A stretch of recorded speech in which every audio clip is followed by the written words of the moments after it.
We have three things that we can control with speedlight flash, and that's the thing. When you come into a situation, think of what are the three things that I can control with my speedlights, and there's only three.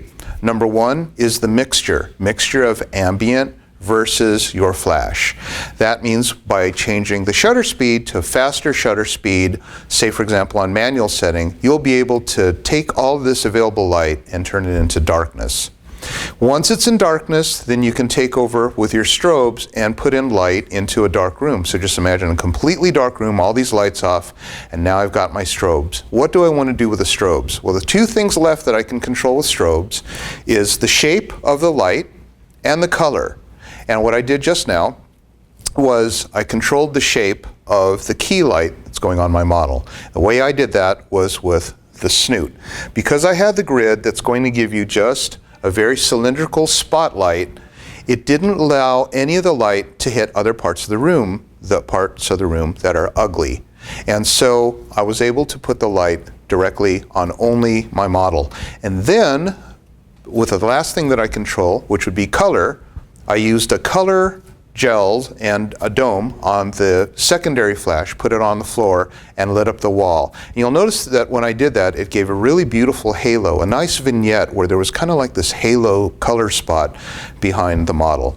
And so that's what's neat, is once you know, and you have a little bit of expertise at this, I've got three things that I control. This could be indoors, this could be outdoors. As outdoors, I can go outdoors and with high-speed sync, and there's other videos that I have to explain how to activate your camera for high-speed sync. You can literally go outdoors and turn that into nighttime. Or you can turn it into a very, very dark dusk, even in the middle of a very sunny day. So that's kind of the fun with the speed lights. And again, the very last detail about the speed lights is, remember, those can go to high-speed sync, 1/8,000th of a second, whereas a regular studio strobe cannot. The regular studio strobe can only go to 1/250th of a second. That really limits your creative abilities. So with the ability to change the mix and the shape with my products, you've got yourself unlimited creativity where you can do tremendous photography anywhere you are. We got the, let's see, we got the chair in the background. Let me line this up just a little bit better. And yes, it's right behind her head, and that's basically what we would get. Let's turn the flash on now. And so what I have is I have both the strobe on a stand, you can see that by this diagram, and the flash on the ground. And, ooh, wait, we have to put this in manual, hang on. And so I'm going to put it in manual because what I want to do, again, I said that we can control the mixture. If you see from here, see how it says 1/4000th at f3.2 ISO 100? Watch. That 4,000th of a second is going to wipe out everything else in the room and give me only what the light is giving me. Now watch what happens when I turn the flash off. I'm turning the flash off. I'll take another picture and you'll see it's going to be completely black. That's the available light that's in the room, and that's what I've done is I've been successful in getting rid of the ugly room. So it doesn't matter how ugly the room is. The ugly room series can be anywhere because, and it doesn't matter, as long as I've got my strobes and I can cancel out any light behind me, I can make a spectacular portrait. So here we go. And there is that, which I think is just beautiful. I got the blue gel on. Wow. God, I love that. That's so freaking cool.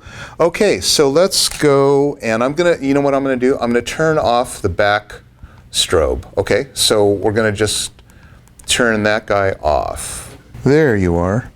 And boom, this is just the snoot. Look at that. Look how dramatic that is. Yeah, it's cool. Okay, so that's just basically with the snoot. All right, let's change colors. Let's go to, what do we have in here? Green now? Okay, so there is the available light, and there is with the green. It's so dramatic. Now let's do purple. So we've got blue and red inside that light sphere, and there is our purple. Ooh, and look at how interesting that is. That's, you've got a real, very, very interesting. There you go. Yeah, so it's got kind of reddish on the bottom and then blue on the outside, which is really interesting.